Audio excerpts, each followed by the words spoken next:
Крымские татары устраивают новые акции с призывом узаконить самозахват земель. На этот раз митингующие расположились в одном из парков Алушты и не пускают туда отдыхающих. Кроме того, под Симферополем они захватили несколько дачных поселков, выгнав оттуда людей, у которых есть документы на собственность. Подробности в репортаже Алены Иваниченко.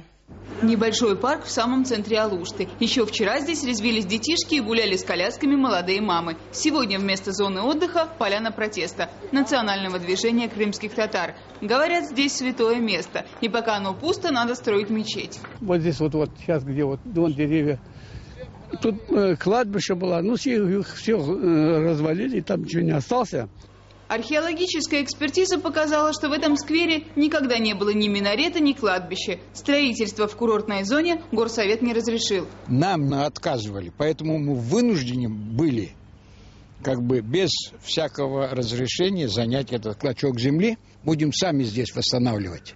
Горсовет предложил захватчикам другой участок, место, где на самом деле находилась мечеть. Но на компромисс с властями участники акции не идут. Это обострение ситуации и демонстрация силы, что мы хотим, мы захотели и мы сделаем вот так. Едва потеплело, на полях вокруг Симферополя, как грибы, выросли будки из ракушечника. Жить в такой постройке невозможно, зато со стороны видно, у этой земли новый хозяин. На грязи быстренько лепят, захватывают просто участок. По своему разоренному саду Игорь Латаков пробирается осторожно, как по минному полю. Согласно документам, он здесь законный собственник, а на деле хозяйничают незваные гости. Я хотел заниматься фермерством. Я здесь сделал, пробурил скважину, поставил вагончик. Вот.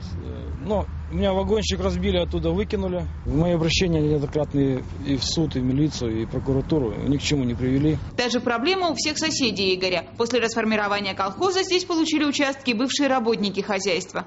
Когда один раз я приехал обрабатывать, просто собралась там толпа с той стороны, меня отсюда просто-напросто прогнали. Я боюсь за себя, за свою семью, я просто, честно говоря, боюсь. Теперь на завоеванной территории красуется новый указатель. Таблички с новыми названиями крымских городов и сел можно часто увидеть на транспарантах протестующих. Каждую неделю крымские татары выходят на дорогу, требуя от властей узаконить самозахваты. Это единственная трасса, которая связывает южный берег с центром Крыма, то есть курорты с аэропортом и железнодорожным вокзалом. Перекрыть ее летом значит обеспечить тысячи опоздавших на поезда и самолеты. По данным Рескомзема республики, более 70% самовольно захваченных земель попадет на вторичный рынок. Закон Украины об уголовной ответственности за самозахваты вступил в силу еще в феврале. Но пока за нелегальный земельный промысел в республике не ответил никто. Алена Иваниченко, Денис Погорелый, Первый канал, Крым.